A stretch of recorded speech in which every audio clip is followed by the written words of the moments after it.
Hello friends, good morning. നമ്മുടെ Kerala T V സീരിയലിലേക്ക് എല്ലാവർക്കും സ്വാഗതം. അങ്ങനെ തന്നെ ഭാഗത്ത് ശരിയുണ്ടെന്ന് വരുത്തി തീർക്കാനായിട്ട് കയ്യിൽ നിന്ന് കാര്യങ്ങൾ കൈവിട്ടു പോയെന്നറിഞ്ഞ് രാധിക തന്നെ ഗോവിന്ദനെ വിളിച്ച് രഹസ്യങ്ങളൊക്കെ പറഞ്ഞു കൊടുക്കുന്നു. അപ്പോൾ അങ്ങനെ അവരുടെ രണ്ടുപേരുടെയും ചതി കണ്ടുപിടിക്കാൻ ഒരു ടീമിനെ ഏർപ്പാടാക്കി.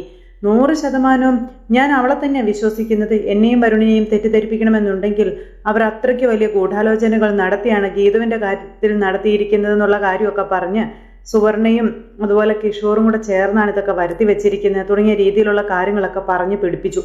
അങ്ങനെ ഈ കാര്യങ്ങളെല്ലാം ഗോവിന്ദനെ പറഞ്ഞ് വിശ്വസിപ്പിച്ച് കഴിഞ്ഞപ്പോഴേക്കും അമ്മ ഒന്നുകൊണ്ടും ടെൻഷൻ അടിക്കേണ്ട, അമ്മ വേഗം തന്നെ അങ്ങോട്ടേക്ക് പോരെ, ഞാൻ അങ്ങോട്ടേക്ക് എത്തിക്കോളാം എന്ന് പറയണു നമ്മുടെ ഗോവിന്ദ്. അപ്പോഴേക്ക് രാധിക അവിടെ പുണ്യവതി ആയല്ലോ. ഇതെല്ലാം ഗോവിന്ദ് അവിടെ നിന്ന് വിളിച്ചു പറയുന്നു. അപ്പോഴേക്കും രാധിക പുണ്യവാളത്തിയായി. ഇതെല്ലാം കേട്ട് കഴിഞ്ഞപ്പം കണ്ണേട്ടാ, രാധികാമ്മയും വരുണേട്ടനും കൂടെ ചേർന്നാണ് ഇവനെ എനിക്കെതിരെ ആയുധമാക്കിയത് എന്നിങ്ങനെ പറഞ്ഞപ്പോൾ എൻ്റെയും ധാരണ അത് തന്നെയായിരുന്നു. പക്ഷെ ഇപ്പം അത് മാറിയെന്ന് ഗോവിന്ദ് പറയണം. ഗോവിന്ദേട്ടൻ്റെ പഴയ ധാരണയാണ് സത്യം. ഞാൻ ഗസ്റ്റ് ഹൗസിലേക്ക് വരുന്ന കാര്യം കിഷോറിനെ അറിയിച്ചത് രാധികാമ്മയും വരുണേട്ടനും ചേർന്നാണെന്നുള്ള കാര്യം നമ്മുടെ ഗീതു പറയുന്നു. ഇതൊക്കെ കേട്ട് ഗോവിന്ദ് വിശ്വസിക്കാതെ നിൽക്കുക കേട്ടോ. അപ്പോഴേക്കും കിഷോർ ഇങ്ങനെ ഭയങ്കരമായിട്ട് നിൽക്കുന്നു. അമ്മയുടെ ഭാഗത്ത് ന്യായമുണ്ടെന്നും ഒരു തെറ്റുമില്ലെന്ന് നിഷ്കളങ്കമായി പറഞ്ഞപ്പോൾ കണ്ണേട്ടൻ അതങ്ങ് വിശ്വസിച്ചു. കണ്ണേട്ടൻ എന്നെ വിശ്വാസമല്ലല്ലേ എന്നൊക്കെ ഗീതു ഇങ്ങനെ ചോദിച്ചു. അപ്പോൾ അങ്ങനെ ഈ ഒരു കാര്യങ്ങൾ ഇങ്ങനെ സംസാരിച്ചുകൊണ്ടിരിക്കുന്ന സമയത്ത് നമ്മുടെ കിഷോർ ഇടയ്ക്ക് കയറിയിട്ട് ഗോവിന്ദനോട് ഇതെല്ലാം ഇതായിട്ട് സംസാരിക്കാൻ ശ്രമിച്ചപ്പോഴും എന്നോട് സംസാരിക്കണം, നിന്നോട് ആരാ പറഞ്ഞതെന്ന് ചോദിച്ചുകൊണ്ട് ദേഷ്യപ്പെടുവാണ്. ആ സമയത്ത് നമ്മുടെ ഗോവിന്ദ് പറയടാ, എന്നെയും ഗീതുവിനെയും തമ്മിൽ തെറ്റിക്കാൻ നിന്റെ പിന്നിൽ പ്രവർത്തിച്ചിരിക്കുന്നത് ആരാണോ നിന്നെ അയച്ചത്, നീ പറയടാന്നും പറഞ്ഞുകൊണ്ട് ഭയങ്കര ഇതായിട്ട് ഇങ്ങനെ ദേഷ്യപ്പെടുമ്പോൾ രാധിക അവിടെ നിന്ന് വേർക്കുക. അപ്പൊ ഇവന്റെ ഫോൺ എടുത്ത് നോക്കിയാൽ അറിയാം ഈ കൂട്ടത്തിൽ ആരാണ് വിളിച്ചു പറഞ്ഞത് എന്ന് ഗീതു പറയുമ്പോഴേക്കും നമ്മുടെ അജാസ് ഫോൺ എടുക്കുന്നു, നോക്കുന്നു. അവന്റെ അതിനകത്ത് കോൾ ലോഗൊക്കെ നോക്കുക കേട്ടോ.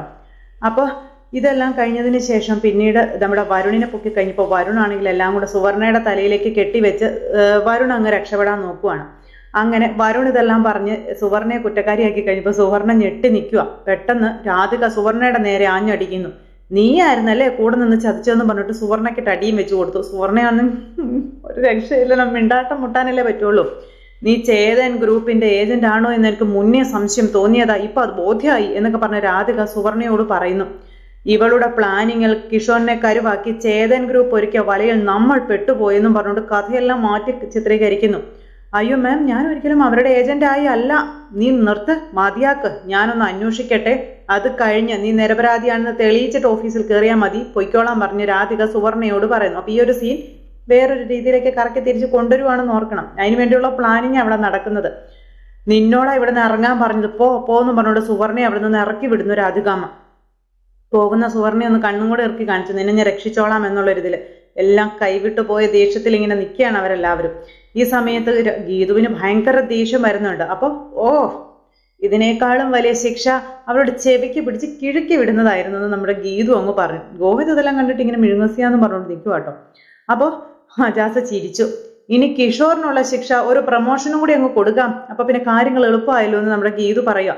ഇതൊക്കെ കേട്ട് രാധിക ഭയങ്കര വിജയശ്രീലാളിതയായി അവിടെ നിൽക്കുന്നു. ഗീതു വന്ന് ഗോവിന്ദനോട്, കണ്ണേട്ടാ, ഒരു പെണ്ണിന് വിലപ്പെട്ടത് എന്ന് കരുതിയ മാനം പോലും നഷ്ടപ്പെടുമെന്ന് ഉറപ്പായിട്ടും ഞാൻ ഇവരുടെ കള്ളത്തരം പൊളിക്കാൻ തുടങ്ങിയതേ കണ്ണേട്ടനെ വിശ്വസിച്ചു മാത്രമാണെന്നുള്ള കാര്യം നമ്മുടെ ഗീതു ഗോവിന്ദനോട് പറയുന്നു. ഇങ്ങനൊരു തിരിച്ചടി നിങ്ങളിൽ നിന്ന് ഞാൻ പ്രതീക്ഷിച്ചില്ല എന്നും ഗീതു ഗോവിന്ദനോട് പറയുന്നു.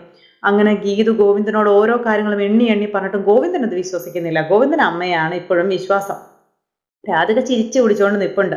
അങ്ങനെ കരഞ്ഞുകൊണ്ട് നമ്മുടെ ഗീതു അവിടെ നിന്ന് ഇറങ്ങിപ്പോയപ്പോൾ, ഗോവിന്ദ് സാർ, ഗീതുവിന് വേണ്ടിയാണ് ഇവരോടൊക്കെയുള്ള ദേഷ്യമെല്ലാം മറച്ചു പിടിച്ച് ഞാൻ അഭിനയിച്ചത്. എൻ്റെ ജീവിതം വെച്ചാണ് ഞാൻ അഭിനയിച്ചത്. ഇതിനൊന്നും യാതൊരു വിലയില്ലാതായി പോയല്ലോ സാർ എന്നും പറഞ്ഞുകൊണ്ട് അവിടെ നിന്ന് അവർണികയെ ഇറങ്ങിപ്പോയി. എന്നും പറഞ്ഞുകൊണ്ട് നമ്മുടെ ഗോവിന്ദൻ അവിടെ ഇങ്ങനെ നിൽക്കുക. ആ സമയത്ത് കിഷോർ ഒന്നും സംഭവിക്കാത്ത പോലെ നിൽക്കുന്നു. അതെ, നിനക്കുള്ള സൽക്കാരം കഴിഞ്ഞില്ല, നീ വന്നേ എന്ന് പറഞ്ഞ അജാസ് കിഷോറിനെയും കൂട്ടിക്കൊണ്ട് അങ്ങോട്ടേക്ക് പോകുന്നു. ഈ സമയത്ത് വരുണും അതുപോലെ രാധികയും അവിടെ നിൽക്കുവാണ്. വരുണും നേരത്തേക്കും പോകാൻ തുടങ്ങിയപ്പോൾ ആട്ടങ്ങെന്ന് അമ്മ ഇങ്ങനെ മകന് പറഞ്ഞു കൊടുക്കുക. അത് കഴിഞ്ഞപ്പോൾ ഗോവിന്ദ് ഇറങ്ങിപ്പോയി കഴിഞ്ഞപ്പോഴത്തേക്കും ഗീതു പോകാൻ നിൽക്കുമ്പോൾ അവർണിക ചെന്നിട്ട് പറഞ്ഞു, ഗീതു നിന്നോടൊപ്പം ഞാനും വരുവാണെന്ന് പറഞ്ഞ് അവർണികയും വണ്ടിയിൽ കയറാൻ തുടങ്ങുന്നു. അങ്ങനെ അവർ രണ്ടുപേരും കൂടെ പോകാൻ തുടങ്ങിയപ്പോഴത്തേക്കും നമ്മുടെ ഗീതു പോവാണെന്ന് മനസ്സിലാക്കിക്കൊണ്ട് ഗോവിന്ദ് ഓടി ഇറങ്ങി അങ്ങോട്ടേക്ക് വന്നു. രാധിക വലിയ ചിരിയൊക്കെ ചിരിച്ച് നിൽക്കുക. അപ്പോൾ ഒരു ചടങ്ങ് കൂടി ബാക്കിയുണ്ട്, അത് കഴിഞ്ഞിട്ട് പോയാൽ മതിയെന്ന് ഗോവിന്ദ് ഗീതുവിനോട് പറയണം. അപ്പൊ അത് കേട്ട് കഴിഞ്ഞപ്പം എന്ത് ചടങ്ങാണെന്ന് ചോദിച്ചു ഗീതു. ഈ സമയം നിന്നെ സംശയിച്ചതിന് രാധികാമ്മ നിന്നോട് മാപ്പ് പറയാൻ തയ്യാറാണെന്നുള്ള കാര്യം നമ്മുടെ ഗോവിന്ദ് പറഞ്ഞു. രാധിക ഞെട്ടി. അതോടെ കഴിഞ്ഞിട്ട് നീ പോയാൽ മതി, പിന്നെ ഒരിക്കലും ഇതേക്കുറിച്ച് നമുക്കൊരു ടോക്ക് ഉണ്ടാകാൻ പാടില്ല എന്ന് പറഞ്ഞു. കണ്ണേട്ടൻ അമ്മയുടെ സ്ഥാനത്ത് കാണുന്ന ഒരാളെ കൊണ്ട് കാല് പിടിപ്പിച്ച് മാപ്പ് പറയിക്കാൻ ഞാനൊരു വഴക്കാളി മരുമോളൊന്നും അല്ല എന്ന് നമ്മുടെ ഗീതു അന്നേരം പറഞ്ഞു. കാല് പിടിക്കാനൊന്നും അല്ല, അമ്മയ്ക്ക് നിന്നോടൊരു സോറി പറയാൻ ഒരു ചാൻസ് നീ കൊടുക്കണമെന്ന് പറഞ്ഞു. അപ്പം നീ നോക്കിക്കോ, അവൾ ഒന്നാന്തരം കുലസ്ത്രീയാണെന്ന് കാണിക്കാൻ ഞാൻ മാപ്പ് പറയുന്നതിനെ അവൾ എതിർക്കുമെന്ന് രാധിക മകനോട് ചെവിയിൽ പറയുന്നു. പക്ഷെ ഞാനൊരു പെർഫോമൻസ് കൂടി നോട്ടത്തും എന്നൊക്കെ പറഞ്ഞപ്പം എന്നോടാരും സോറി ഒന്നും പറയണ്ട എന്നും പറഞ്ഞ് ഗീതു ഇങ്ങനെ നിൽക്കുമ്പോൾ രാധിക ഇറങ്ങി ചെല്ലുന്നു. മോളെ, നീ എന്നോട് ക്ഷമിക്കണം. കിഷോറും സുവർണയും കൂടെ ചേർന്ന് ചില തെറ്റിദ്ധാരണകൾ എന്നിൽ പറഞ്ഞു പരത്തി. അതിൽ നിന്ന് നിന്നെ ഞാൻ ഒരുപാട് തെറ്റിദ്ധരിച്ചു പോയി. നീ എന്നോട് ക്ഷമിക്കണം എന്നൊക്കെ പറഞ്ഞുകൊണ്ട് ഭയങ്കര പ്രകടനവും കയ്യിൽ കെട്ടിപ്പിടിക്കുന്നു. നീ എന്നോട് ക്ഷമിക്കുന്നൊക്കെ പറഞ്ഞ് ഭയങ്കര ഇത്. അപ്പൊ കുറച്ചു നേരമായി നിങ്ങളിപ്പോൾ പിടിക്കുമെന്ന് കരുതി ഞാൻ കാലും വെച്ച് ഇങ്ങനെ നിൽക്കുന്നു എന്ന് നമ്മുടെ ഗീതു. പറച്ചിൽ മാത്രമേ ഉള്ളൂ, പിടിക്കുന്നില്ലേ എന്ന് ഗീതു ചോദിച്ചു. അങ്ങനത്തെ രാധികയെ കൊണ്ട് നമ്മുടെ ഗീതു കാല് പിടിപ്പിക്കുകയാണ്. അവർണയ്ക്ക് ഇത് കണ്ടങ്ങ് ഇഷ്ടമായി. സന്തോഷത്തോടെ കാലിൽ വീണ് മാപ്പ് ചോദിക്കണം മേഡം എന്ന് അവർണികയും കൂടെ പറഞ്ഞു. അങ്ങനെ ഗോവിന്ദ് നിൽക്കുന്നതുകൊണ്ട് ചെയ്യാതിരിക്കാൻ പറ്റില്ലല്ലോ. അവസാനം പുള്ളിക്കാരിക്ക് മാപ്പ് പറഞ്ഞേ പറ്റുമെന്നുള്ള അവസ്ഥയായി. അപ്പൊ ആർക്ക് വേണമെങ്കിലും നമസ്കരിക്കാം, ക്ഷമയും പറയാം. പെഡിക്യൂർ ചെയ്ത് സുന്ദരമാക്കി വെച്ചിരിക്കുന്ന കാലം എൻ്റെത് നോക്കിക്കേ എന്ന് പറഞ്ഞുകൊണ്ട് നമ്മുടെ ഗീതു ഇങ്ങനെ അവിടെ നിന്ന് കളിയാക്കി പറയുക കേട്ടോ. ഇതൊക്കെ ആത്മാർത്ഥമാണെങ്കിൽ ഗോവിന്ദ് സാറിന്റെ സാന്നിധ്യത്തിൽ കാലുപിടുത്ത് നടക്കട്ടെ, അതോടുകൂടി ഈ പ്രശ്നം തീരുവല്ലോ എന്ന് നമ്മുടെ അവർണിക പറഞ്ഞപ്പോ പിടിക്കാം എന്നും പറഞ്ഞുകൊണ്ട് അമ്മ മകനോട് പറയുന്നു. അങ്ങനെ ഗോവിന്ദ് ഇത് നോക്കിക്കൊണ്ട് ഇങ്ങനെ നിൽക്കുക. അപ്പത്തേന് മോൻ അമ്മയോട് പിടിക്കുന്നും പറഞ്ഞുകൊണ്ട് അങ്ങനെ അങ്ങോട്ടും ഇങ്ങോട്ടും കാല് പിടിക്കണം എന്നും പറഞ്ഞുകൊണ്ട് രണ്ടുപേരും കൂടെ മത്സരിച്ചുകൊണ്ടിരിക്കുക. അപ്പോഴേക്കും നമ്മുടെ ഗോവിന്ദ് രാധിക കാല് പിടിക്കാൻ തുടങ്ങി. അപ്പോഴേക്കും ഗോവിന്ദ് അത് അമ്മ കിഷോർ ഒരുക്കിയ ചതിയിൽ എപ്പോ എങ്ങനെ അല്ല ആ ഒരു ചതിയുടെ പേരിൽ അമ്മ ക്ഷമ ചോദിക്കണ്ട എന്നാ പറഞ്ഞത്. അപ്പൊ അതിന് ക്ഷമിച്ചു എന്നല്ല അർത്ഥം എന്നൊക്കെ പറഞ്ഞപ്പോൾ അങ്ങനെയൊക്കെ സംസാരിച്ചുകൊണ്ട് നമ്മുടെ ഗോവിന്ദ് അമ്മയെ കൊണ്ട് കാല് പിടിപ്പിക്കാതിരിക്കാനുള്ള പരിപാടികൾ നോക്കുക. അപ്പൊ തന്നെ ഗീതുവിന് കാര്യം മനസ്സിലായി. ഗീതു വന്നിട്ട് കണ്ണേട്ടൻ്റെ മനസ്സിലിരിപ്പൊക്കെ എനിക്ക് അറിയാമെന്നും പറഞ്ഞ് അവിടെ നിന്ന് അങ്ങോട്ടേക്ക് പോണു. അങ്ങനെ ഗീതുവും അവർണികയും കൂടെ അവിടെ നിന്ന് പോയി കഴിഞ്ഞപ്പോൾ ഗോവിന്ദ് ഭയങ്കര ദേഷ്യത്തിൽ നിൽക്കുക. ആരാണ് ഗീതു ഇങ്ങോട്ട് വന്ന കാര്യം കിഷോറിനെ വിളിച്ച് അറിയിച്ചതെന്ന് എനിക്ക് അറിയേണ്ടതെന്ന് ഗോവിന്ദ് പറയുമ്പോൾ അതിനുള്ള ഉത്തരം നീ പറയാൻ പറഞ്ഞു വരുണിനോട്. എന്തിനാ ഗീതു ഇങ്ങോട്ട് വരുമെന്ന് നീ കിഷോറിനെ വിളിച്ച് പറഞ്ഞത് എന്ന് രാധിക ചോദിക്കുക. അപ്പോഴേക്കും പറ എന്നൊക്കെ പറയുന്നുണ്ടേ. അങ്ങനെ അവർ ഇങ്ങനെ നോക്കി നിൽക്കുമ്പോൾ നമ്മുടെ അവർണികയും ഗീതും തുറസ്തായ ഒരു സ്ഥലത്ത് വന്ന് നിന്നിങ്ങനെ സംസാരിക്കുന്നു. ഗോവിന്ദേട്ടൻ ഗസ്റ്റ് ഹൗസിലേക്ക് വരുമെന്നുള്ള വിവരം രാധികാമ്മ എങ്ങനെയോ അറിഞ്ഞിട്ടുണ്ടെന്നും ഒരു മുഴം മുന്നേ അറിഞ്ഞ് അവർ രണ്ടുപേരും സേഫ് ആയതാണെന്ന് പറഞ്ഞപ്പോൾ ഗീതാഞ്ജലി നിരപരാധിയാണെന്നുള്ള കാര്യം എല്ലാവർക്കും ബോധ്യപ്പെട്ടെങ്കിലും മെയിൻ ടാർഗറ്റായ രാധിക മേഡം രക്ഷപ്പെട്ടല്ലോ എന്നോർത്താ എനിക്ക് നിരാശ എന്ന് അവർണിക പറയുവാണ്. അങ്ങനെ രാധികയെ കൊടുക്കാൻ അവർണികയും ഗീതവും കൂടെ ചേർന്ന് പുതിയ പ്ലാൻ ഒരുക്കുന്നു. അപ്പോൾ എന്തായാലും ഇവിടെ കൊണ്ട് അവസാനിപ്പിക്കരുത്. എന്തായാലും ഇവരുടെയൊക്കെ മനസ്സിലും ഇവരുടെയൊക്കെ പ്രവൃത്തിയിലും ഇതുപോലൊരു ചതിയും അതുപോലെ ഇവരൊക്കെ ഇതുപോലൊരു ചതിയും വഞ്ചനയുമായിട്ട് നടക്കുന്നവരാണെന്നുള്ളത് ഞാൻ ഗീതാഞ്ജലിയിൽ നിന്നാണ് തിരിച്ചറിഞ്ഞതെന്ന് പറഞ്ഞു നേരെ അവർണിക. അവനെ ഉപേക്ഷിക്കാനല്ല, എൻ്റെ ഔദാര്യത്തിൽ എൻ്റെ അടിമയായി നരകിച്ച് ജീവിച്ച് കാണണമെന്നാണ് എൻ്റെ ആഗ്രഹമെന്ന് അവർണിക ഗീതുവിനോട് പറയുന്നു. അങ്ങനെ വലിയൊരു ടാസ്ക് തന്നെ നമ്മുടെ അവർണിക എടുക്കുവാണ്. അപ്പോൾ അവൻ ഇനിയും അവസരങ്ങൾ തേടി പോകുമെന്നും നീ എന്തിനാ അതുപോലെ ഒരു റിസ്ക് എടുക്കുന്നത് എന്ന് ഗീതു ചോദിച്ചു. അവനെ ഉപേക്ഷിക്കുന്നത് എനിക്ക് ഏറ്റവും എളുപ്പമായ കാര്യമാണ്, പക്ഷേ അത് അവനൊരു സ്വാതന്ത്ര്യമാണ്. ആ സ്വാതന്ത്ര്യത്തിന് അവനെ വിട്ടുകൊടുത്തുട ഗീതാഞ്ജലി. അവൻ ഒരിക്കലും സ്വാതന്ത്ര്യം അനുഭവിക്കരുത്. അവൻ എൻ്റെ കാൽ ചുവട്ടിൽ കിടന്ന് പുഴുവായി ജീവിക്കണമെന്ന് പറഞ്ഞു. അപ്പോൾ ഏറ്റവും പ്രിയപ്പെട്ടവരോട് പകവയായി മാറുന്നതും ആ പക വീട്ടാൻ പറ്റാതെ പോകുന്നതും വലിയൊരു തിരിച്ചടിയാണെന്ന് ഗീതു അന്നേരം പറഞ്ഞു അവർണികൾ. ഗീതാഞ്ജലിയും ഞാനും ഒക്കെ ആ കാര്യത്തിൽ ഒരുപോലെ പരാജയപ്പെട്ടു പോയവരല്ലേ. പക്ഷേ നമ്മൾ ഒന്നിച്ചു നിന്നാൽ പരസ്പരം സഹായിക്കാനും ആശ്വസിപ്പിക്കാനും ഒക്കെ നമ്മളെ കൊണ്ട് സാധിക്കുമെന്നും അവർണിക ഗീതുവിനോട് പറയണം. ആ ആയുധമല്ലാതെ നമ്മൾ എങ്ങനെ പോരാട്ടത്തിന് ഇറങ്ങും എന്ന് അവർണികയോട് ചോദിച്ചപ്പോൾ ഗീതാഞ്ജലിക്ക് രാധിക മേഡത്തിനെയും അതുപോലെ വരുണിനെയും പരാജയപ്പെടുത്തിയാൽ പോരെയെന്ന് അവർണിക ചോദിച്ചു. അതിന് കിഷോറിന്റെ കൂടെ നിന്ന് ഗീതാഞ്ജലിയിൽ നിന്നും അവൻ തട്ടിയെടുത്ത വീഡിയോ ഞാൻ കണ്ടെത്തി തരും എന്നുള്ള കാര്യം നമ്മുടെ അവർണിക ഗീതുവിനോട് പറയുന്നു. അങ്ങനെ കാര്യങ്ങളെല്ലാം നമ്മുടെ അവർണിക ഏറ്റെടുക്കുക. അവർണിക, ഫ്രണ്ട്ഷിപ്പ് ഞാൻ മുതലെടുക്കുന്നതായിട്ട് നിനക്ക് തോന്നരുതെന്നും അങ്ങനെ തോന്നിയാൽ എന്നോടത് തുറന്നു പറഞ്ഞിട്ട് ഈ ദൗത്യത്തിൽ നിന്നും നിനക്ക് പിന്മാറാമെന്നും ഗീതാഞ്ജലി പറയണം എന്ന് കരുതി നമ്മൾ തമ്മിലുള്ള കൂട്ടുകെട്ടിന് ഒരിളക്കവും സംഭവിക്കില്ല എന്നും ഗീതു പറഞ്ഞ് അപ്പം അതൊക്കെ കേട്ടപ്പോൾ അവർണിക, ഈ ഒരു കൂട്ടുകാരി എനിക്ക് കിട്ടിയതാണ് എൻ്റെ ഏറ്റവും സൗഭാഗ്യം എന്ന് പറഞ്ഞ് ഗീതുവിനെ ചേർത്ത് പിടിക്കുന്നു അവർണിക. അപ്പോൾ അതെല്ലാം കഴിഞ്ഞതിന് ശേഷം പിന്നെ ഗോവിന്ദനോട് തൻ്റെ ഭാഗത്തെ തെറ്റിദ്ധാരണകളൊക്കെ മാറ്റിയെടുക്കാനായിട്ട് ഭയങ്കരമായിട്ട് സംസാരിക്കുകയാണ് വരുൺ. അപ്പോൾ തെറ്റിദ്ധാരണയുടെ പുറത്ത് നിന്ന് പോയൊരു മിസ്റ്റേക്കാണ്, ഗീതുവിൻ്റെ തെറ്റ് കാണിച്ചു കൊടുക്കണം, പിന്നെ ഗോവിന്ദേട്ടൻ്റെ ജീവിതത്തിൽ നിന്നും ഗീതുവിനെ ഒഴിവാക്കണം, ഇതൊക്കെയാണ് ഞാൻ ചിന്തിച്ചത്.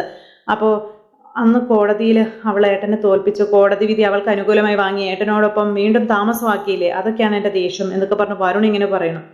എന്തായാലും അങ്ങനെ ഇരിക്കുമ്പോഴാണ് കിഷോറും അവളും തമ്മിൽ ബന്ധമുണ്ടെന്ന് കിഷോർ എന്നോട് വന്ന് പറഞ്ഞത്. അപ്പോൾ അങ്ങനെ ഇരിക്കുമ്പോൾ ഇവളും അവരും തമ്മിലുള്ള ബന്ധം കണ്ടെത്തി കഴിഞ്ഞാൽ ഏട്ടൻ്റെ ജീവിതത്തിൽ നിന്നും അവൾ ഒഴിവായി പോകുമല്ലോ, അവളെപ്പോലെ ഒരാൾ ഒഴിവാക്കി വിടാവല്ലോ എന്ന് ഞാൻ വിചാരിച്ചു, അതാണ് ഞാൻ ചെയ്ത തെറ്റ് എന്നൊക്കെ പറഞ്ഞ് വരുൺ ഭയങ്കര ന്യായീകരണങ്ങൾ നടത്തുമ്പോൾ അത് കിഷോർ നടത്തിയ പ്ലാനിങ് ആണ്, ഇതൊന്നും ഞങ്ങൾ അറിഞ്ഞില്ല മോനെ എന്നൊക്കെ പറഞ്ഞുകൊണ്ട് രാധിക വേറെ.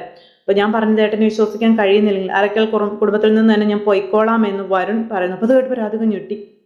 അപ്പോൾ എൻ്റെ ഏട്ടൻ്റെ പിണക്കം അല്ലെങ്കിൽ തെറ്റിദ്ധാരണ മാറുന്ന കാലത്തെ ഞാൻ വീട്ടിലേക്കുള്ളൂ, അതുവരെ ഞാൻ ഇവിടെ കഴിഞ്ഞോളാം എന്നും പറഞ്ഞുകൊണ്ട് ഇങ്ങനെ പറയുന്നു. അപ്പോൾ വരുൺ എന്ന് പറഞ്ഞ് രാധിക ഇങ്ങനെ മകനെ വിളിക്കുന്നു. അപ്പോൾ വേണ്ടമ്മേ, ഞാൻ എങ്ങോട്ടുമില്ല, അല്ലെങ്കിലും നീ ഇനി അങ്ങോട്ട് വരണ്ട എന്ന് വരുണിനോട് നമ്മുടെ ഗോവിന്ദ് പറയുന്നത് കേട്ടപ്പോൾ രാധിക ഞെട്ടി. വരാൻ നിന്നെ ഞാൻ നിർബന്ധിക്കുകയില്ല, നിനക്ക് ഇവിടെ തന്നെ താമസിക്കുകയും ചെയ്യാമെന്നും വരുണിനോട് ഗോവിന്ദ് പറയുന്നു. അങ്ങനെ അറക്കൽ തറവാട്ടിൽ നിന്നും അവനെ അടിച്ചിറക്കുന്നതായിട്ടാണ് ഗോവിന്ദ് പറഞ്ഞത്. അപ്പോൾ കണ്ണാ, അവൻ ഉദ്ദേശിച്ചത് അങ്ങനെയല്ല എന്ന് വരുൺ പറഞ്ഞപ്പോൾ ഇവന്റെ ഉദ്ദേശം ഒന്നും നടക്കില്ല, ഇനി മുതൽ ഇവിടെ താമസിച്ച് ഇവൻ ജോലിക്ക് വന്നാൽ മതി എന്നുള്ള കാര്യം പറയുന്നു നമ്മുടെ ഗോവിന്ദ്. ഇനി അറക്കൽ കുടുംബത്തിലേക്ക് താമസിക്കാൻ വരണമെങ്കിലേ ഞാൻ നിന്നോട് പറയും, അപ്പം നീ കയറിയാൽ മതി എന്നും പറഞ്ഞു. രാധികയുടെ പ്ലാൻ ഒന്നല്ലെങ്കിൽ വേറൊന്ന് പൊളിഞ്ഞു, മൊത്തത്തിലെല്ലാം ഫ്ലോപ്പായെന്ന് മനസ്സിലായി. അവിടെ വന്ന് താമസിക്കരുത് എന്നല്ലേ പറഞ്ഞുള്ളൂ, വരുന്നതിന് കുഴപ്പമില്ല എന്ന് രാധിക മകനോട് പറയുന്നു രഹസ്യമായിട്ട്. 2 ദിവസം ഇവിടെ താമസിച്ച ശിവരഞ്ജിനി യഥാർത്ഥത്തിൽ ആരാണെന്ന് കണ്ടെത്ത്, എന്നിട്ട് നീ അങ്ങ് വന്നാൽ മതി എന്ന് പറഞ്ഞ അമ്മ മകനെ അവിടെ ആക്കി അയച്ച് പോരുവാണ്. ഇതെല്ലാം കഴിഞ്ഞതിന് ശേഷം പിന്നീട് ഗീതു നേരെ അമ്മയുടെ അടുത്ത് നിന്നു. അവിടെ നടന്ന കാര്യങ്ങളെല്ലാം അമ്മയോട് പറയുന്നു. ഇതൊക്കെ കേട്ട് അമ്മയും ആകെ വിഷമിച്ചിരിക്കാം. അപ്പോൾ ഗോവിന്ദനെ അമ്മ കുറ്റപ്പെടുത്തുന്നു. ഇത്രയും വലിയ തെളിവുകൾ കിട്ടിയിട്ടും ഗോവിന്ദ് എന്താ അവരെ വിശ്വസിക്കുന്നത്, അല്ലെങ്കിൽ നിന്നെ അവിശ്വസിക്കുന്നത് എന്ന് ചോദിച്ചപ്പോൾ അവസാന നിമിഷം എന്തോ ഒരു തിരിമറി അവിടെ നടന്നിട്ടുണ്ടെന്നുള്ള കാര്യങ്ങൾ പറയുക ഗീതു. എങ്ങനെയോ ഞങ്ങളുടെ പ്ലാൻ ചോർന്നത് തന്നെയാണ് എൻ്റെ വിശ്വാസമെന്നും അതുകൊണ്ടാണ് അവരിങ്ങനെ ഒരു ഡബിൾ പ്ലേ കളിച്ചതെന്നും പറഞ്ഞു. അപ്പോൾ ഇവിടെ തോറ്റത് നീ മാത്രമല്ല മോളെ, ഞാനും കൂടിയാണെന്നുള്ള കാര്യം അപ്പോൾ അമ്മ, അതായത് വിജയലക്ഷ്മി മാം പറയുന്നു ഗീതുവിനോട്. രാധിക പുറത്തായിരുന്നെങ്കിൽ എൻ്റെ മകൾ എൻ്റെ വാക്കുകൾ കേൾക്കാൻ എൻ്റെ മകൻ തയ്യാറായേനെ എന്ന് പറയുവാണ്. അവൻ എന്നെ വിശ്വസിക്കുമായിരുന്നു എന്ന് പറഞ്ഞപ്പോൾ അമ്മയ്ക്ക് എന്താ കണ്ണേട്ടനോട് പറയാനുള്ളത് എന്ന് ഗീതു ചോദിച്ചപ്പോഴേക്കും അമ്മ ഞെട്ടി. അമ്മയ്ക്ക് അതിന് ഉത്തരവില്ല. അമ്മ ഇങ്ങനെ അവനോട് എനിക്ക് ഒരുപാട് പറയാനുണ്ട്, നിന്നെക്കുറിച്ച് പറയാനുണ്ട്, അങ്ങനെയൊക്കെ പറയാം.